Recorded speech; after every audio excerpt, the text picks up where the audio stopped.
ہم نے کبھی نہیں سوچا کہ رزاق تو اللہ ہے، کہ وہ کہتا ہے وَمَا مِن دَابَّةٍ فِي الْأَرْضِ، زمین میں رینگنے والا کوئی جاندار ایسا نہیں اِلَّا عَلَى اللَّهِ رِزْقُهَا، اس کا رزق میرے ذمے ہے، میں نے اسے رزق دینا ہے۔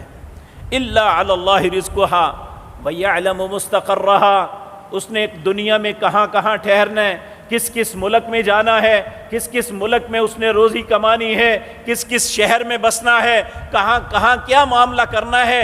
وَيَعْلَمُ مُسْتَقَرَّهَا وَمُسْتَوْدَعَهَا كُلٌّ فِي كِتَابٍ مُبِينٍ، اس نے کہاں دفن ہونا، کہاں مرنا، میں نے ایک کتاب میں سب کچھ لکھ دیا ہے۔ اس کا رزق، اس کا ٹھہرنا، اس کا مرنا، اس کا دفن ہونا، یہ چار چیزیں اللہ فرماتے ہیں میں نے لکھ دی ہیں۔ اب رزق تو لکھ دیا گیا، لیکن میرے اور آپ کے پاس دو رستے ہیں۔ ایک رستہ ہے حلال، اگر وہ حلال رستے پہ چلیں گے، اس رستے سے رزق کمائیں گے تو رزق حلال عین عبادت ہوگی۔ تو اگر وہی رستہ چھوڑ کے حرام رستے پہ چلیں گے تو وہی ہماری زندگی کی ہلاکت ہوگی۔ یہ بات جب صرف یہ سوچ بن جائے نا کہ رزق تو وہ جو مجھے ملنا ہے۔ میں یہ تاریخی واقعہ آپ کے سامنے بارہا مرتبہ عرض کیا۔ سیدنا علی رضی اللہ تعالی عنہ، آپ خلیفۃ المسلمین تھے۔ ایک دن کوفے کے بازار میں نکلے کہ بازار کے حالات کا جائزہ لیں کہ لوگ کس حالات میں خرید و فروخت کر رہے ہیں۔ آپ کے پاس سواری اونٹ تھی۔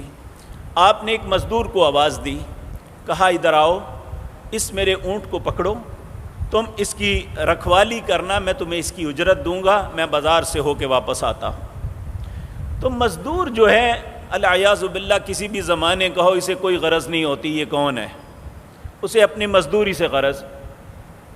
حضرت علی رضی اللہ تعالیٰ عنہ جب بازار میں گئے تو لوگوں سے باتیں گفتگو کرتے ہوئے، حالات معلوم کرتے ہوئے وقت زیادہ ہو گیا۔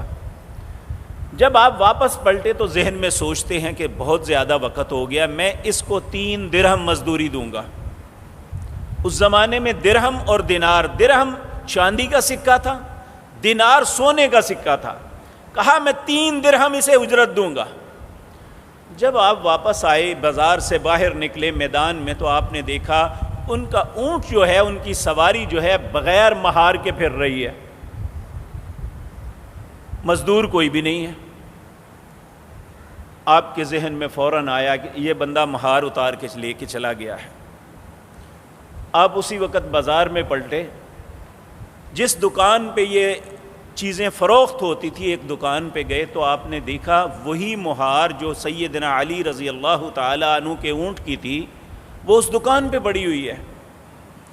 آپ نے اس سے پوچھا اللہ کے بندے یہ کہاں سے آئی ہے؟ وہ کہنے لگا ابھی چند لمحے پہلے مجھے 3 درہم کی ایک بندہ بیچ کے گیا ہے۔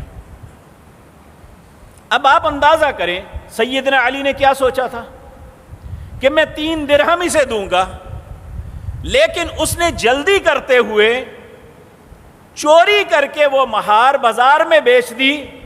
اگر وہ چند لمحے انتظار کر لیتا تو یہی 3 درہم اس کے لیے حلال تھے، لیکن اس نے جلد بازی کرتے ہوئے یہی رزق اپنے اوپر حرام کر لیا، اپنے اور اپنے بچوں کے لیے ہلاکت کا رستہ کھول دیا، جبکہ اللہ نے اس کا مقدر یہی لکھا تھا، اس سے زیادہ نہیں لے سکتا۔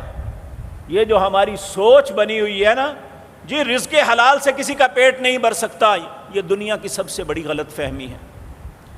اللہ رب العزت یہی کہتے ہیں وَأَن تَقُولُوا عَلَى اللَّهِ مَا لَا تَعْلَمُونَ، تم اللہ کے متعلق وہ بات کہتے ہو جس کا تمہیں علم ہی نہیں۔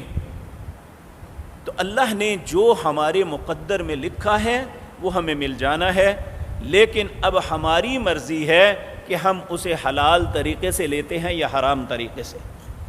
تو اللہ رب العزت ہمیں یہ بات سمجھاتے ہیں ان اللہ هو الرزاق